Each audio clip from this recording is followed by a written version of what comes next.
It's day 2 of our summer 7-day session, 13th of January 2014.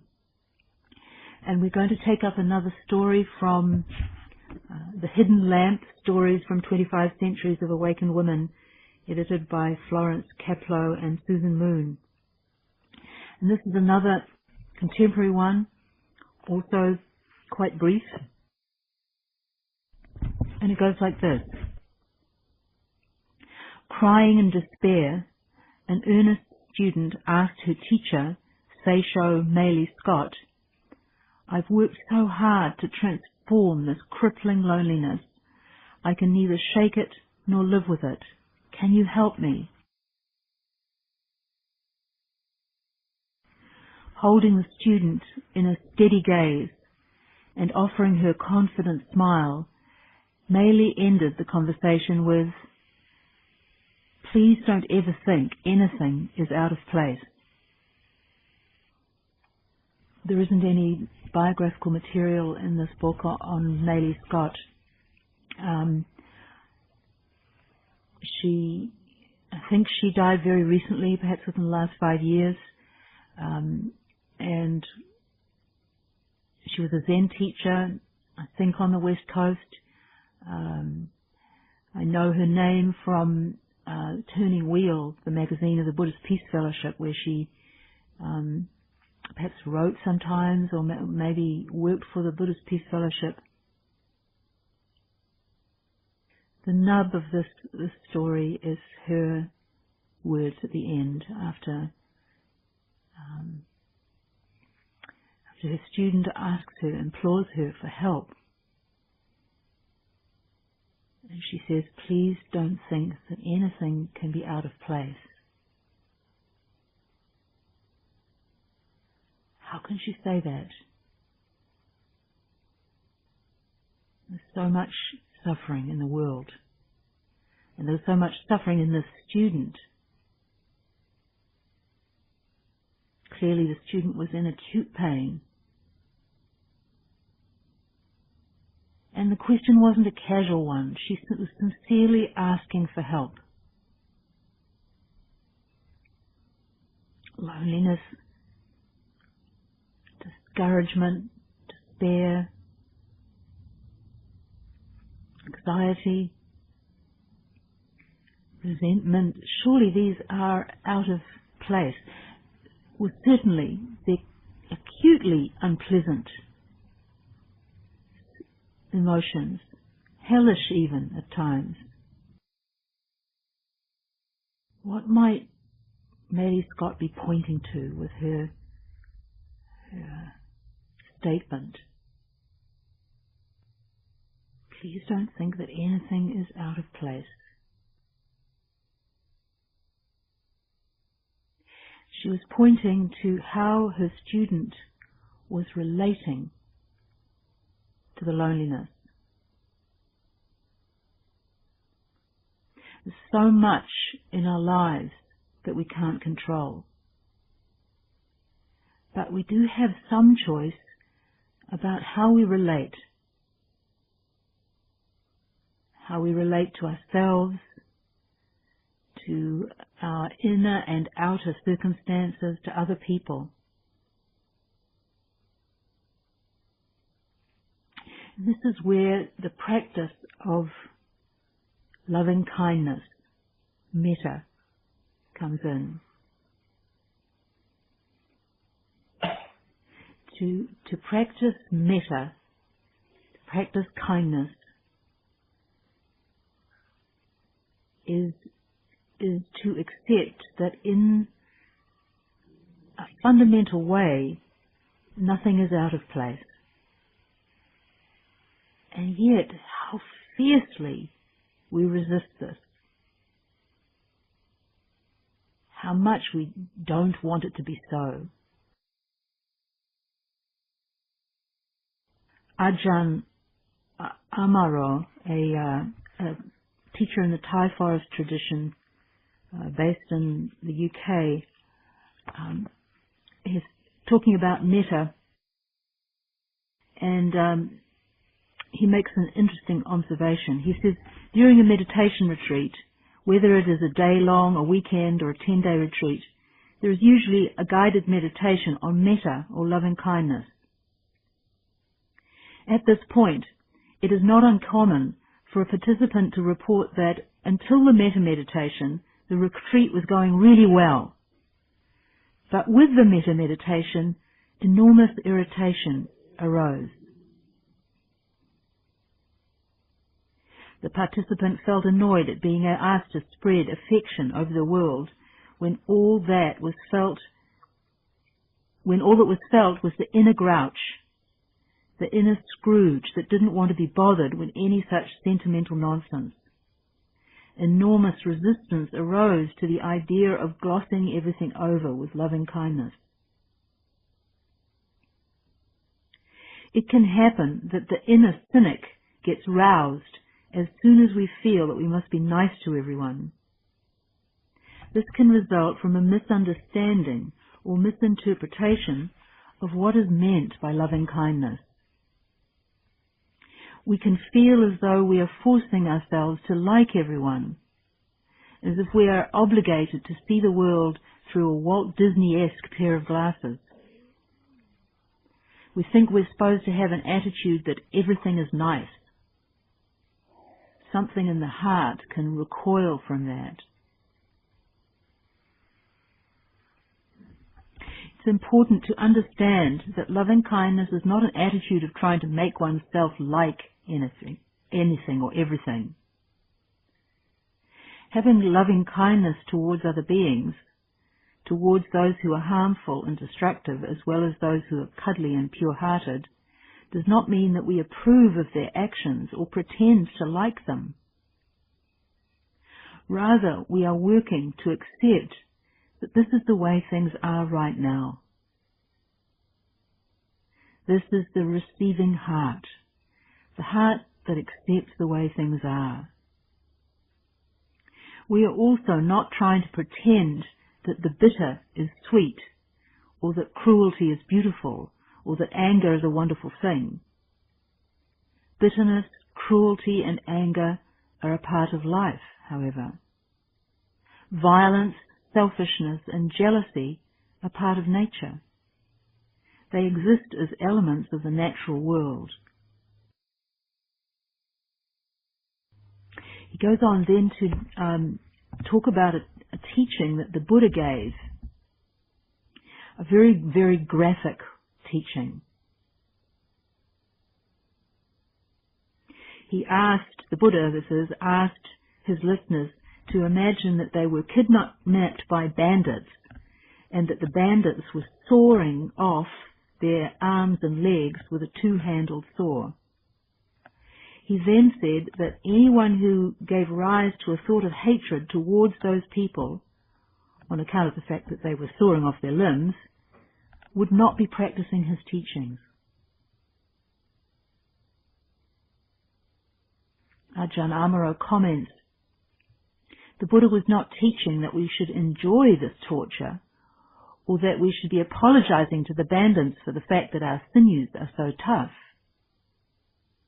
His teaching is intended to point out the self-centered gesture in the heart that makes somebody other or evil, that makes them intrinsically and absolutely bad or wrong, and to recognize that any movement of the heart in that direction is fundamentally out of accord with reality.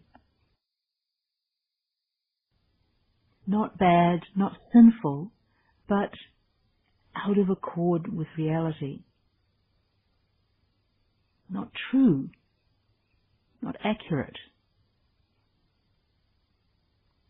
He continues, even though what is happening can be painful, shocking, or unwanted, by practicing loving kindness we are able to find the space in the heart where we do not dwell in aversion or negativity towards other beings.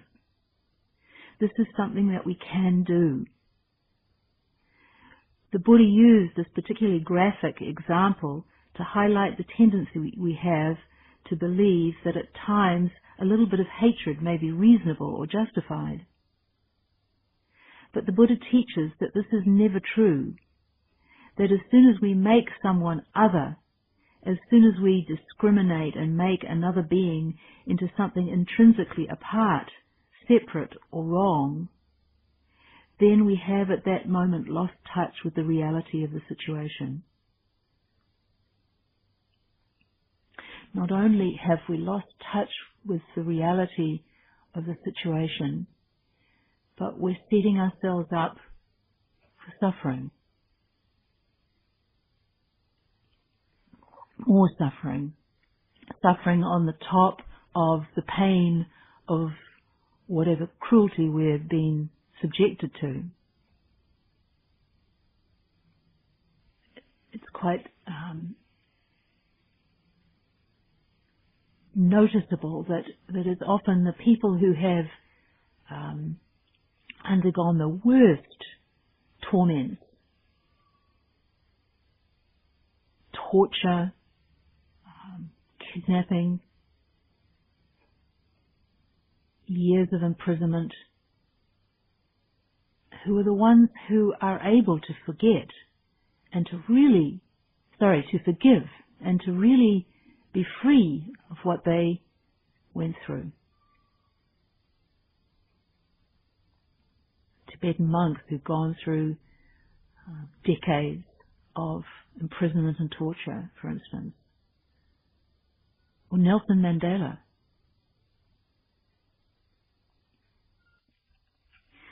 Perhaps it's because of the acuteness of the torment that these people see into it so deeply. And they realize that why suffer any more than necessary? They see that the suffering that they can avoid is tied up with dividing the world into self and other. And this is not how things are. The truth is kinship. The truth is that we're all related intimately. I'd like to turn now to the teaching of another monk in the forest tradition, Ajahn Sucitto, and part of an article of his on metta. The article is called Holistic Kindness, Metta Parami. And Parami is the Pali equivalent of our Sanskrit word paramita. In the Mahayana tradition, generally speaking, we count 6 paramitas. In the Theravadan tradition, they have 10, and metta is one of the extra 4, on top of the ones that are in the collection of 6. I'd like to take up the article where he starts talking about this whole thing of dividing everything into self and other, and how this is the source of our suffering, shaping how we experience our life, how we relate to things. So the main issue for the mind is how it relates to what happens. Relationship is fundamental, because we are actually never a being, but always a being with, or a being in, or even a being with the sense of being without. So we're never, ever completely separate. No man is an island, as Donne put it. We exist in relationship to others. That's the case even when we are acutely lonely, when we feel like we're on the outside looking in. He describes this as being with the sense of being without. He goes on to give a very clear description of the mechanism of this dividing, this division that we do so automatically into self and other. He says consciousness itself is just this awareness of being with in the various fields of seeing, hearing, tasting, smelling, touching and thinking. And in that process of being with, consciousness automatically establishes the sense of a subject and an object, a seer who sees a visible object, etc. Out of that duality, the sense of self and other arises. That's the program of consciousness. Notice that self and other are relative positions that depend on each other. You can't have an experience of self without an other, either animate or inanimate, that is in contrast to it. We could say that this sense of self and other arises out of our effort to make sense of our experience. And if you look in terms of human development, then it's an absolutely necessary process to go through. All kinds of problems arise if we don't develop this sense of self and other. But the problem is that we don't understand it as kind of a working hypothesis that helps us function in the world. We think it's real.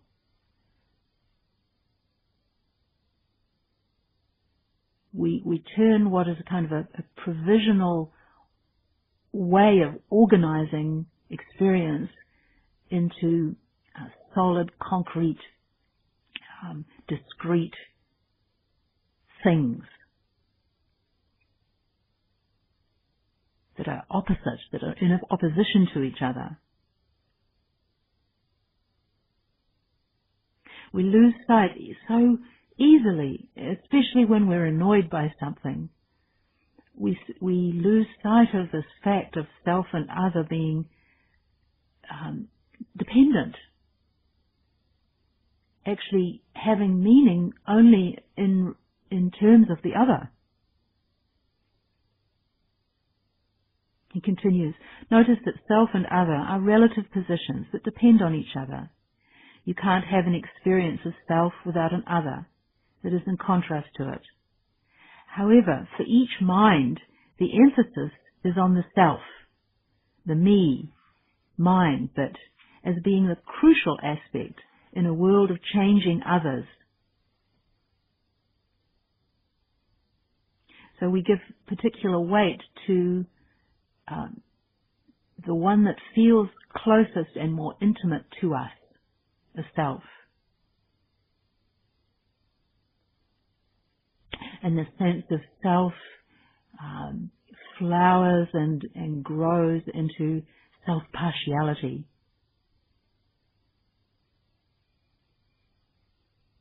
In Tibetan Buddhism, they say there's just one thing in this universe of ours that we need to be afraid of, and that's self-partiality. All our heavy load of burden of avoidable suffering comes from that.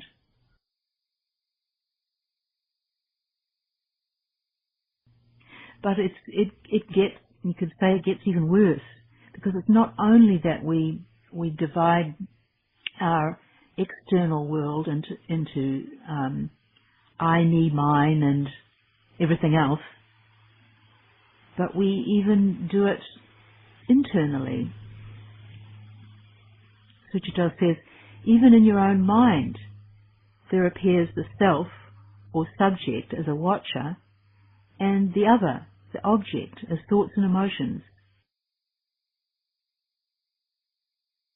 Yet another way that the mind forms self by being with its thoughts and mind states is that self is how I conceive myself as being, and other is what I should be, might be, or was. Or we divide ourselves into the bits that we like about ourselves and the bits that we hate. All of this complexity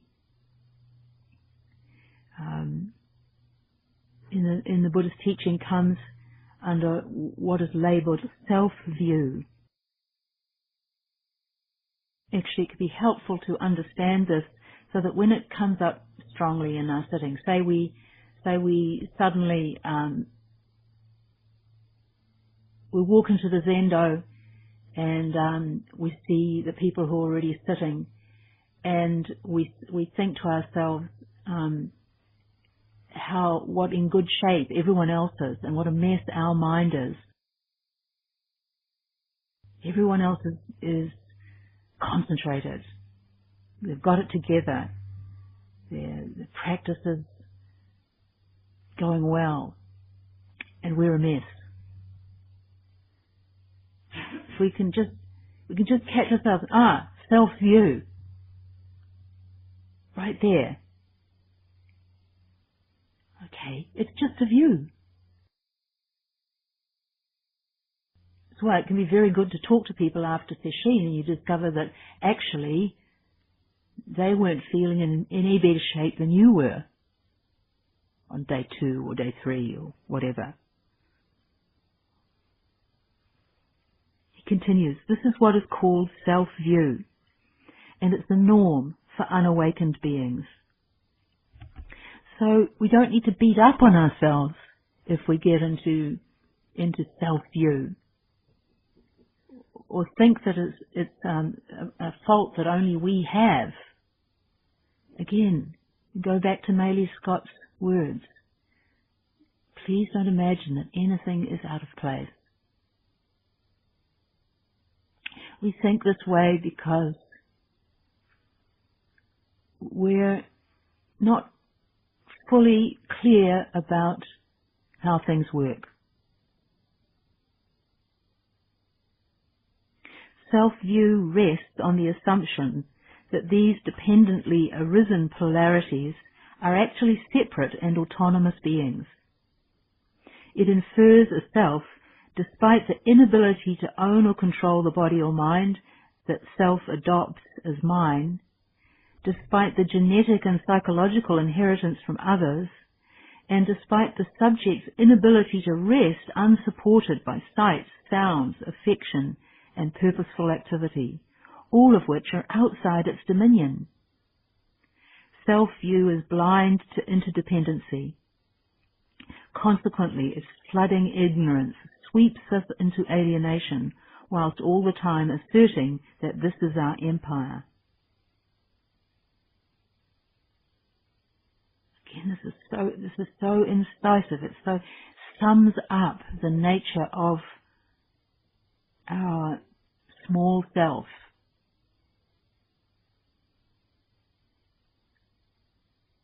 Let's just have a little bit more of a look at these. Self-view rests on the assumption that these dependently arisen polarities, i.e. self and other, are actually separate and autonomous beings. Whenever we encounter anybody, we're in relationship. I am me because you are you. We could shorten it and say, are you? Or yuai. It infers a self despite the inability to own or control the body or mind that self adopts as mine. This is the great irony, is that we don't own or control our body or our mind, and yet we say that these things are ours, as if we had some kind of dominion over them. It's one of the great values of practice, is that if we pay attention and we're honest, we begin to see the degree to which we don't control our body or mind. Now, how can we say they're ours if we're not master of them? We also infer ourselves despite the fact that we inherit much of what we are from others. Obviously our genetic inheritance, but also a lot of our psychological makeup is formed from very early in our lives, in our families. Or also cultural influences, schooling. All of this is not self. And we infer a self despite the subject's inability to rest unsupported by sight, sounds, affection and purposeful activity, all of which are outside its dominion. Think here of the line that we chant every morning in affirming faith and mind. Mind is mind because of things, as things are things because of mind. Drop objects completely. There's no subject there. No wonder our sense of self feels so shaky and requires so much effort to maintain and defend. It is shaky. Each and every unenlightened being carries around this shaky, quivering, fearful, insubstantial sense of self. The more honestly we can see this in ourselves, the more we will be able to generate compassion for others.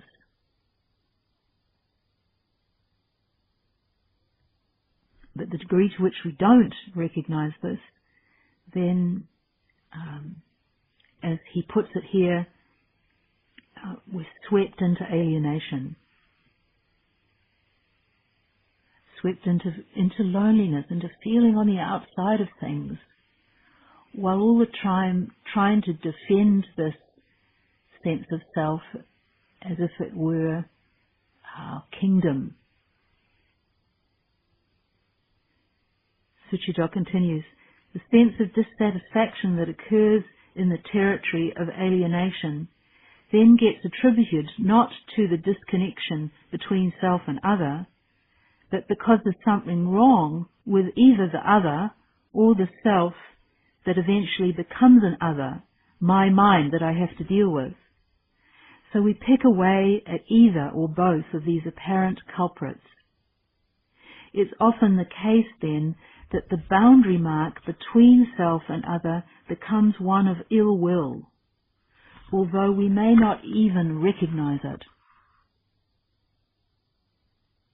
That is, I should be like this, or I'm the one who has to do this, or I need to help others to be more the way they should be. In all of these, the relationship is one marked with a sense of inadequacy of either self or other. the flood of becoming makes such assumptions reasonable, of course I have to become better. And of course you, the world, could improve. But does frustration and blind reaction make that happen?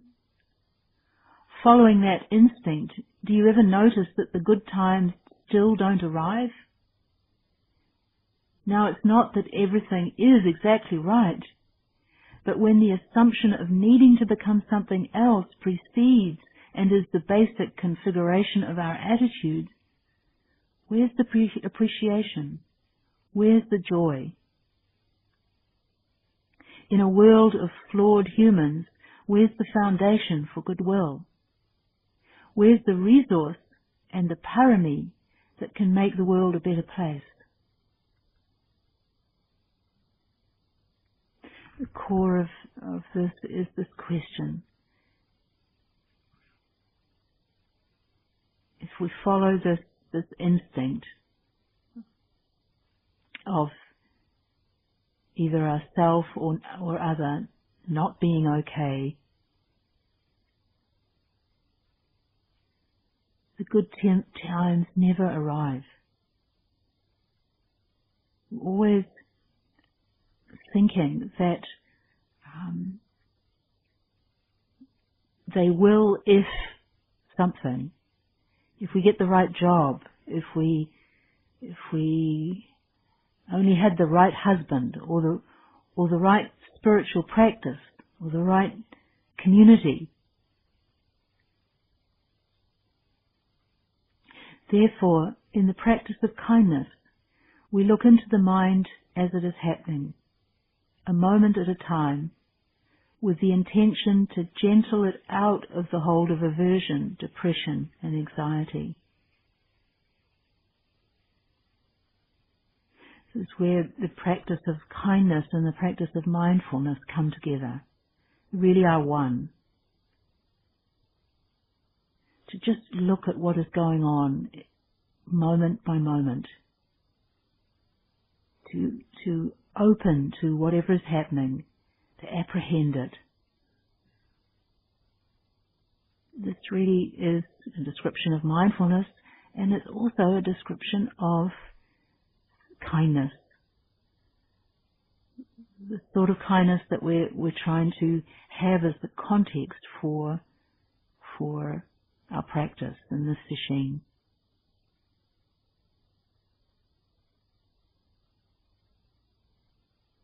We look into the mind as it is happening, a moment at a time, with the intention to gentle it out of the hold of aversion, depression, and anxiety.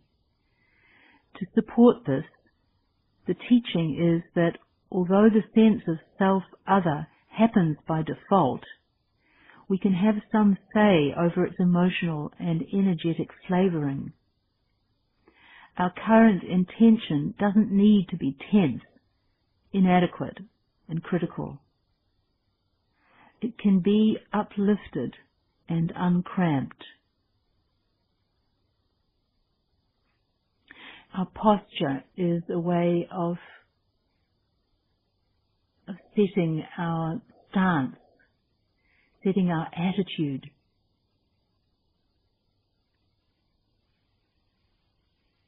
Upright, open, soft.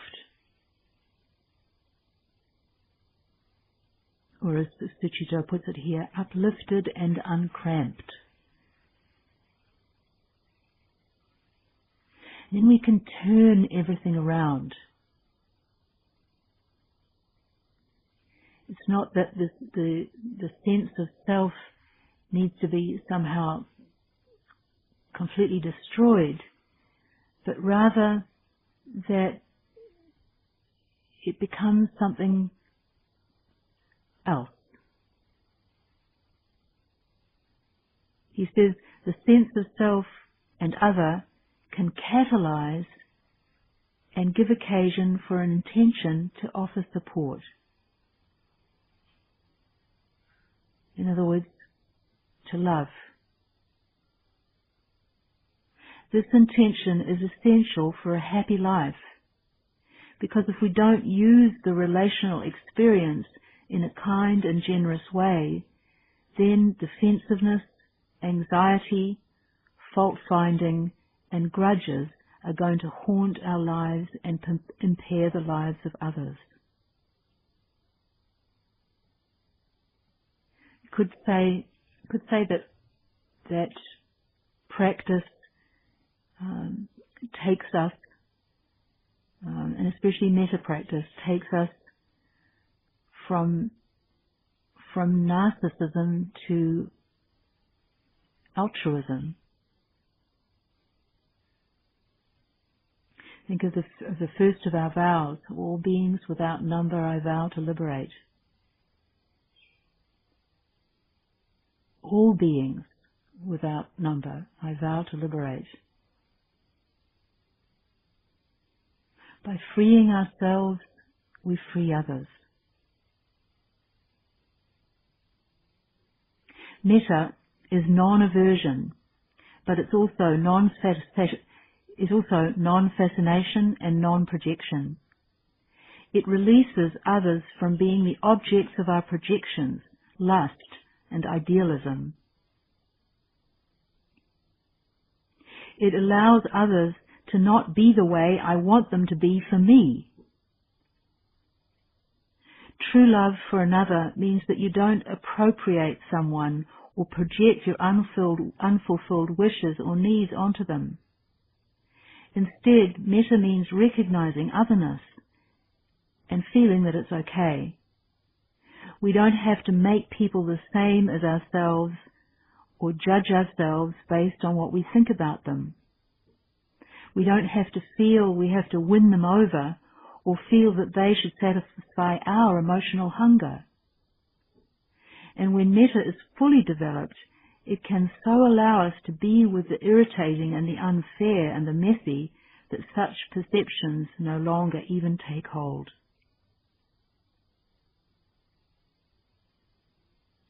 We can come to recognize that our emotional hunger is bottomless. It's the endless part of endless blind passions that we vow to uproot when we say the 4 vows.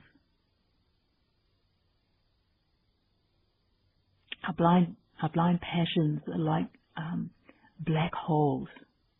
Just keep on sucking everything into them. It's the same for ourselves. When we hold ourselves with the mind of goodwill, we don't have to feel intimidated and compelled to prove ourselves. We have all been small, weak, and stupid. We have all been totally irresponsible infants, awkward adolescents, made a mess of things, lied, cheated, and maybe even killed. Yet we changed. These were all visitors and forces that occupied the mind, the affective sense that in itself has no manifest image or mood. Now there's no denying the responsibility for allowing one's mind to be so occupied, but that's the responsibility of cultivating virtue, discernment, and kindness now, not of obsessing and sustaining the burden of guilt and denial. And one of the major healing tools for this process is metta. With this, we take on samsara with non-aversion and non-protection. We can accept the presence of the unlovely as a visitor conditioned into the mind and work with it. Then there's nothing to hide from or dread anymore. This is a more useful approach than going through anguish, self-hatred, and defensiveness. By stilling these reactions, metta enables us to penetrate to and remove the causes of ill will at their root.